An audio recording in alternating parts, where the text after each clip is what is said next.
Assalomu alaykum hurmatli pensionerlar, ota-onalarimiz va ularning farzandlari.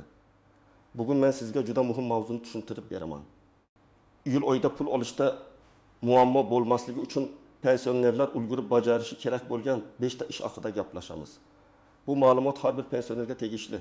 Chunki bitta hujjat kechiksa, bitta ariza yozilmasa yoki bitta tekshiruv o'tkazib yuborilsa, pensiya puli vaqtida tushmasligi, ayrim to'lovlar cho'zilishi yoki qo'shimcha puldan bexabar qolib ketish mumkin. Men bugun oddiy tilda tushuntiraman. Kim nimadan xavotir olishi kerak? Kim bemalol bo'lishi mumkin? Qaysi joyga borish kerak? Qanday hujjat tayyorlash kerak? Va eng muhimi, iyul tugamasidan nimalarni tekshirib qo'yish kerak? Kanalga hoziroq obuna bo'ling. Videoga like bosing. Chunki bunday ma'lumotlar aynan vaqtida eshitilganda foyda beradi. Endi asosiy masalaga o'tamiz. Oldin ko'p pensionerlar pensiya bo'yicha faqat bitta narsani bilardi. Oy keladi, pensiya keladi, tamom. Kimdir naqd olardi, kimdir pochtadan olardi, kimdir bank kartasiga olardi. Hujjatlar ham bir marta topshirilgandek ko'rinardi. Keyin yillar davomida o'zgarish bo'lmasdi. Lekin hozir vaziyat boshqacha. To'lov tizimlari raqamlashtirilyapti. Bank kartalari orqali to'lovlar ko'payapti. Ma'lumotlar elektron bazalar orqali solishtirilyapti. Yashash joyi, pasport ma'lumoti, telefon raqami, bank hisob raqami, nogironlik guruhi, mehnat staji, qo'shimcha nafaqa asoslari kabi masalalar doimiy tekshiruvda bo'lishi mumkin. Shuning uchun men doim pensionerlarga aytaman. Pensiya puli o'z-o'zidan keladi deb xotirjam bo'lib yurish to'g'ri emas. Ayniqsa iyul oyida, yilning ikkinchi yarmi boshlanganda ko'p odamlar hujjatlarini yangilaydi. Bank kartalarini almashtiradi, yashash joyini o'zgartiradi. Ayrim toifadagi fuqarolarda qo'shimcha to'lov yoki qayta hisob-kitob masalasi paydo bo'ladi. Agar siz shu jarayonlarni vaqtida tekshirmasangiz, keyin nega pulim tushmadi, nega kam tushdi, nega qo'shimcha nafaqa berilmadi deb eshikma-eshik yurishga to'g'ri keladi. Bugungi gapim qo'rqitish uchun emas, ogohlantirish uchun, chunki amalda ko'p holatda muammo katta emas. Lekin odam vaqtida bilmagani uchun pul kechikadi. Masalan, karta muddati tugagan bo'ladi, pensioner esa buni bilmaydi. Yoki pasport yangilangan, lekin ma'lumot pensiya bo'limida yangilanmagan.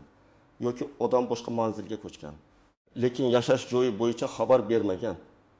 Yoki kasallik, parvarish, yolg'izlik, nogironlik bo'yicha qo'shimcha yordam olish huquqi bor, lekin ariza berilmagan.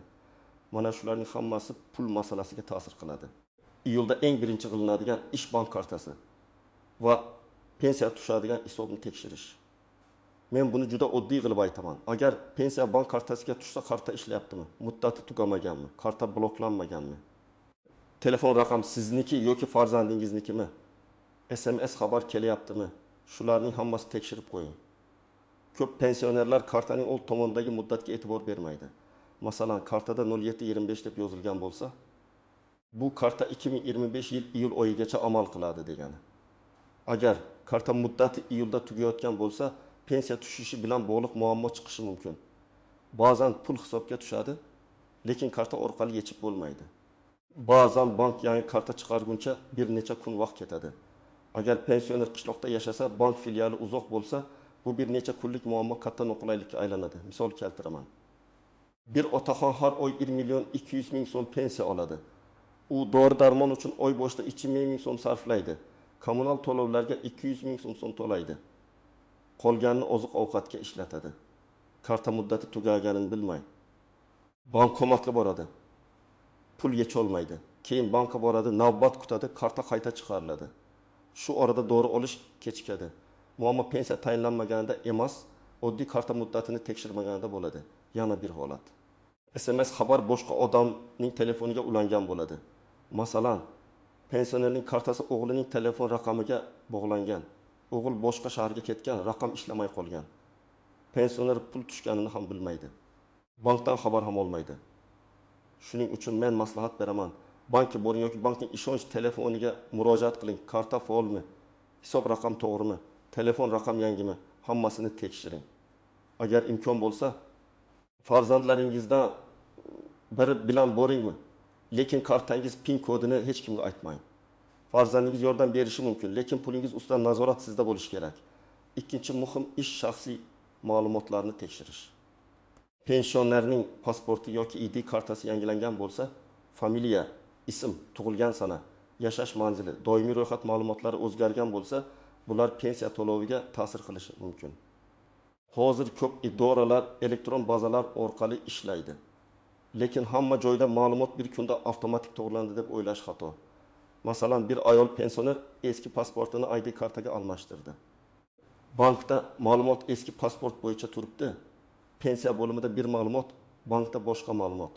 Natijada bank ayrim amaliyotlarni cheklab qo'yishi mumkin. Yoki odam boshqa tumanga ko'chib o'tgan. Lekin pensiya oluvchi sifatida eski manzilda turibdi. Keyin tekshiruv bo'lganda bu odam haqiqatan shu hududda yashaydimi? To'lov qayerdan amalga oshirilishi kerak degan savollar chiqadi. Kimlar ayniqsa xavotir olishi kerak. Oxirgi 6 oy ichida pasportini almashtirganlar, ID karta olganlar, boshqa mahallaga yoki boshqa tumanga ko'chganlar, chet eldan qaytib kelganlar, vaqtincha farzandining uyida yashayotganlar, yolg'iz pensioner sifatida yordam olayotganlar. Bunday odamlar iyul tugamasdan pensiya bo'limi yoki mahalla orqali ma'lumotlarni tekshirtirib qo'ysin. Kimlar xavotir olmasa ham bo'ladi. Agar sizning pasportingiz o'zgarmagan bo'lsa, yashash joyingiz o'sha bo'lsa, pensiya har oy odatdagidek tushayotgan bo'lsa, bank kartangiz ishlayotgan bo'lsa, katta xavotir yo'q. Lekin baribir bir marta tekshirib qo'yish zarar qilmaydi. Chunki pensiya masalasida oldindan tekshirish keyingi navbat, ariza, tushuntirish va kutishlardan ancha oson. Uchinchi ish ko'pchilik e'tibordan chetda qoldiradigan masala. Sizga tushayotgan pensiya miqdori to'g'rimi? Siz qo'shimcha pul olish huquqiga egamisiz? Qayta hisob kitob qilish kerak emasmi? Men amaliyotda shuni ko'raman. Ko'p pensionerlar davlat qancha bersa shu ekan deb yuradi. Lekin har bir pensiya ortida hisob kitob bor. Staj, ish haqi, imtiyozli davrlar, nogironlik holati boquvchisini yo'qotganlik, urush yoki mehnat fronti bilan bog'liq maqomlar, parvarish masalalari, ijtimoiy yordam asoslari. Masalan, bir pensioner ayol 28 yil ishlagan, lekin hujjat topshirilgan vaqtda o'tgan yillik mehnat staji tasdiqlanmay qolgan. Arxivdan ma'lumotnoma olinmagan. Natijada pensiya kamroq hisoblangan bo'lishi mumkin.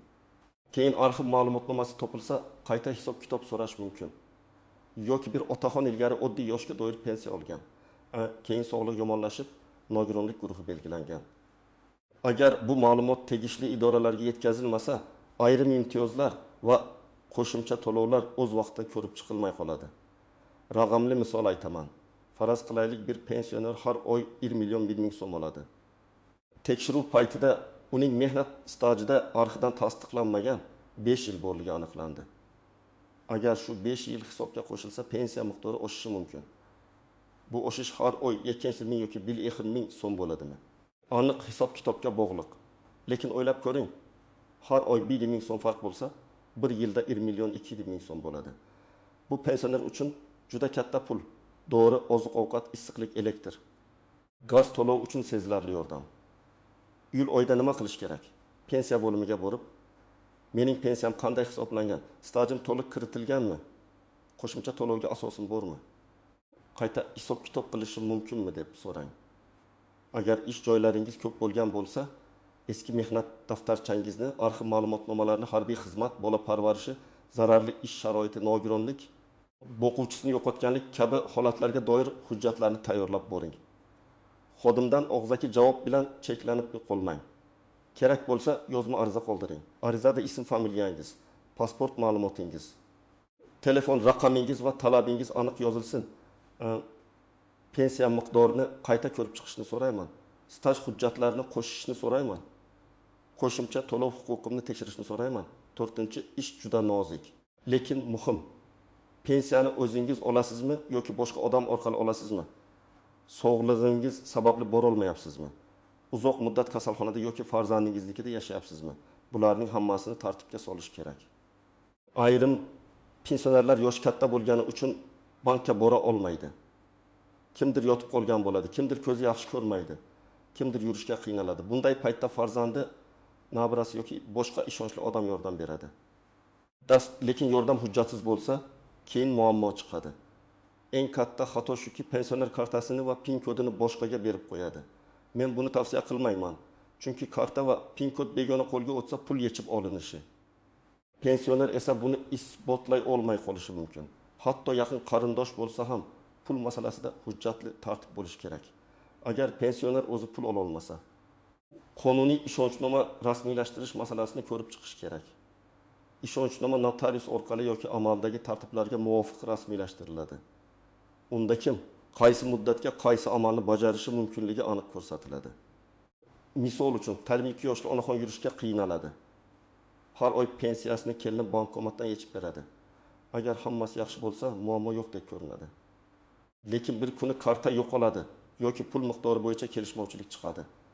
Hujjat yo'q, hisob-kitob yo'q. Kim qancha yechgani, nimaga ishlatgani bo'yicha tortishuv boshlanadi. Bunday vaziyat oilani ham buzadi. Pensionerni ham qiynaydi. Shuning uchun men aytaman, pensionerning manfaatini himoya qilish uchun ishonchnoma, bankdagi ruxsatlar, SMS nazorat, yechimlar hammasi aniq bo'lsin. Yana bir nozik masala. Ayrim to'lovlar pensionerning yashash holati, parvarishga muhtojligi yoki yolg'izligi bilan bog'liq bo'lishi mumkin. Agar pensioner yolg'iz yashasa, parvarishga muhtoj bo'lsa, nogironlik guruhi bo'lsa, mahalla, tibbiyot muassasasi va ijtimoiy xizmatlar bilan ma'lumotlarni yangilab qo'yish kerak. Agar odam aslida boshqa joyda yashayotgan bo'lsa, lekin hujjatda boshqa manzil ko'rsatilgan bo'lsa, yordam tayinlashda muammo bo'lishi mumkin. Shuning uchun iyulda buni ham tekshirib qo'ying. Mahalladagi mas'ul xodim sizning holatingizdan xabardormi? Tibbiy ma'lumotlaringiz yangimi? Zarur bo'lsa, ijtimoiy yordam uchun ariza berilganmi? 5-ish faqat pensiyaning o'zi emas, pensiyaga qo'shimcha yengilliklar haqida. Ko'p pensionerlar faqat oyma-oy tushadigan pensiyani kutadi, lekin ayrim hududlarda, ayrim toifalar uchun kommunal to'lov, dori-darmon, ijtimoiy daftar, moddiy yordam, sanatoriy yo'llanmasi, nogironlik vositalari, parvarish xizmatlari kabi masalalarda imkoniyatlar bo'lishi mumkin. Bular har doim avtomatik berilmaydi. Ko'pincha ariza, hujjat, tekshiruv, mahalla xulosasi, tibbiy ma'lumotnoma talab qilinadi. Men oddiy misol bilan tushuntiraman. Bir pensioner 1 million 300 ming so'm pensiya oladi. Uning har oy dori-darmonga 400 ming so'm, kommunal to'lovlarga 2 ming so'm, oziq-ovqatga 600 ming so'm ketadi. Pul deyarli ortmaydi. Agar u mahallaga borib moddiy yordam, ijtimoiy yordam yoki boshqa mavjud dasturlar haqida so'ramasa, o'z huquqidan bexabar qolishi mumkin. Boshqa bir pensioner esa xuddi shunday sharoitda ariza beradi. Daromadi, oilaviy holati, sog'lig'i o'rganiladi va unga ma'lum yordam ajratilishi mumkin. Farq nimada? Birinchisi so'ramadi, ikkinchisi hujjat topshirdi. Bu yerda men aniq aytaman, hamma pensionerga ham qo'shimcha pul beriladi deb va'da qilib bo'lmaydi. Har bir yordamning o'z mezoni bor. Oiladagi daromad, yashash sharoiti, sog'liq holati, yolg'iz yashashi, nogironligi, parvarishga muhtojligi, mahalla xulosasi kabi omillar ko'rib chiqiladi. Lekin siz so'ramasangiz, hech kim sizning uyingizga kelib hamma imkoniyatlarni birma-bir tushuntirib bermasligi mumkin. Shuning uchun iyul tugamasdan mahallaga boring. Men pensionerman, daromadim shuncha, xarajatlarim shuncha. Menga qanday yordam yoki yengilliklar bor deb so'rang. Hujjat sifatida nimalar kerak bo'lishi mumkin? Pasport yoki ID karta, pensiya guvohnomasi yoki pensiya olishingizni tasdiqlovchi ma'lumot, bank karta rekvizitlari, yashash manzili, oila tarkibi haqida ma'lumot, tibbiy hujjatlar, nogironlik bo'lsa tasdiqlovchi hujjat, kommunal to'lov kvitantsiyalari, dori xarajatlari bo'yicha cheklar. Hammasi har doim kerak bo'lmasligi mumkin. Lekin tayyorlab qo'ysangiz, ariza jarayoni tezlashadi. Ayniqsa dori xarajatlari katta bo'lsa, shifokor yozgan retseptlar va dorixona cheklarining nusxasini saqlang, chunki og'zaki dori ko'p olaman deyishdan ko'ra hujjat bilan ko'rsatish ancha kuchli. Endi eng muhim nozik jihatlarga o'tamiz. Birinchi noziklik, pensiya tushmasa, darrov pensiyam to'xtabdi deb vahimaga tushmang. Ba'zan bank texnik kechikishi bo'ladi. Ba'zan dam olish kunlari, bayram kunlari, filiallararo amaliyotlar ta'sir qiladi. Lekin 1-2 kun o'tib ham pul tushmasa, kutib o'tirmang. Bankdan hisob holatini tekshiring. Keyin pensiya bo'limiga murojaat qiling. Muammo qayerdaligini ajratish kerak. Pul davlat tomonidan chiqarilmaganmi yoki bank hisobiga tushgan, lekin karta muammosi bormi? Ikkinchi noziklik, qo'shimcha to'lovlar avtomatik chiqadi deb ishonib qolmang. Masalan, nogironlik guruhi belgilandi, lekin tegishli ma'lumot bazaga tushguncha vaqt o'tishi mumkin. Siz hujjatni olib borib, ariza bilan murojaat qilsangiz, jarayon tezroq va aniqroq bo'ladi yoki mehnat stajiga oid arxiv hujjati topildi. Uni uyda saqlab qo'yishning foydasi yo'q. Uni pensiya hisobiga qo'shish uchun murojaat qilish kerak. uchinchi noziklik falonchiga berishdi, menga ham berishlari kerak degan yondashuv har doim ishlamaydi. Ikki pensioner bir xil yoshda bo'lishi mumkin, lekin ularning staji, oilaviy daromadi, nogironlik holati, yashash sharoiti, ro'yxat manzili oldin olgan to'lovlari farq qiladi. Shuning uchun qo'shnining holatini o'zingizga to'liq o'lchov qilmang. Siz o'z hujjatingiz bo'yicha tekshirtiring. 4-noziklik arizani og'zaki emas, yozma qoldirish kerak bo'lgan holatlar bor.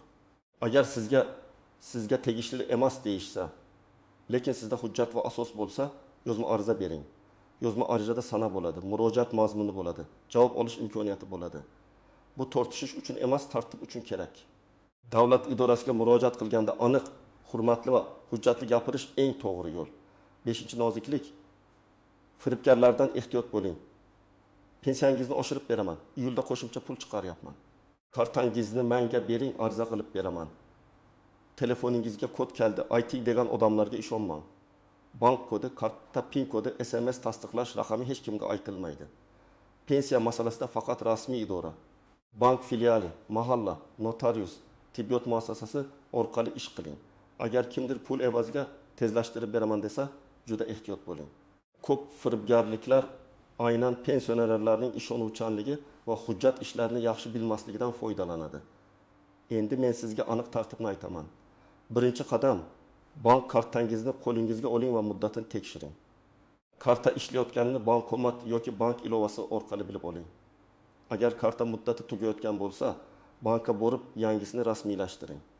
Telefon raqam sizniki yoki ishonchli nazoratdagi raqam ekanini tekshiring. SMS xabarlar kelayotgan bo'lsin. Ikkinchi qadam, pasport yoki ID kartangizni tekshiring. Agar yaqinda almashtirgan bo'lsangiz, pensiya bo'limi va bankdagi ma'lumotlar yangilanganmi, shuni aniqlang. Yashash manzilingiz o'zgargan bo'lsa, mahalla va tegishli idoralarda ma'lumot to'g'riligini tekshiring. Uchinchi qadam, pensiya miqdorini qayta ko'rib chiqish imkoniyatini so'rang. Mehnat daftarchasi, arxiv ma'lumotnomalari. Nogironlik hujjatlari, harbiy xizmat, o'quvchisini yo'qotganlik, zararli ish sharoiti yoki boshqa asoslar bo'lsa, hammasini bir papkaga soling. Pensiya bo'limiga borib, mening hujjatlarim to'liq hisobga olinganmi deb so'rang. Agar kerak bo'lsa, yozma ariza qoldiring. 4-qadam, agar o'zingiz borib pul ola olmasangiz, buni hujjat bilan tartibga keltiring. Karta va PIN kodni shunchaki berib yubormang. Ishonchnoma kerakmi? Bankda qanday tartib bor? Notariusga borish kerakmi? Buni aniqlang. Farzandlaringiz yordam bersin, lekin hammasi ochiq va tartibli bo'lsin. 5-qadam, mahallaga boring va mavjud ijtimoiy yordamlar haqida so'rang. Daromadingiz, xarajatingiz, dori-darmon, kommunal to'lov, sog'liq holati bo'yicha hujjatlarni olib boring. Menga nima tegishli deb emas, mening holatimni ko'rib chiqishingizni so'rayman deb murojaat qiling. Bu gap farqli eshitiladi va amaliy jihatdan to'g'riroq. Hurmatli tomoshabinlar, iyul oyida pensionerlar pul olishda muammo bo'lmasligi uchun 5 ta ishni albatta tekshirib qo'yish kerak. Bank kartasi va hisob raqami, pasport va manzil ma'lumotlari, pensiya miqdori va qo'shimcha to'lov huquqi, ishonchnoma va parvarish bilan bog'liq holatlar hamda mahalla orqali ijtimoiy yordam imkoniyatlari. Bularning har biri oddiy ko'rinadi. Lekin aynan shu oddiy narsalar vaqtida qilinmasa pul kechikadi. Yordam chiqmaydi yoki pensioner o'z haqqini vaqtida ola olmaydi. Men sizga mutaxassis sifatida shuni maslahat beraman. Iyul tugashini kutmang. Bugunoq hujjatlaringizni bir joyga yig'ing. Kartangizni tekshiring. Kerak bo'lsa bankka, mahallaga yoki pensiya bo'limiga boring. Agar o'zingiz bora olmasangiz, ishonchli farzandingiz yoki yaqin qarindoshingizdan yordam so'rang. Lekin karta kodi va shaxsiy ma'lumotlaringizni himoya qiling. Sizning hududingizda pensiya to'lovi, qo'shimcha yordam yoki karta bilan bog'liq qanday muammo bo'lyapti? Izohlarda yozib qoldiring. Boshqalar ham sizning tajribangizdan foyda oladi. Videoga like bosing, kanalga obuna bo'ling, yaqinlaringizga ham yuboring. Chunki bu ma'lumot ayniqsa pensioner ota-onalarimiz uchun juda zarur.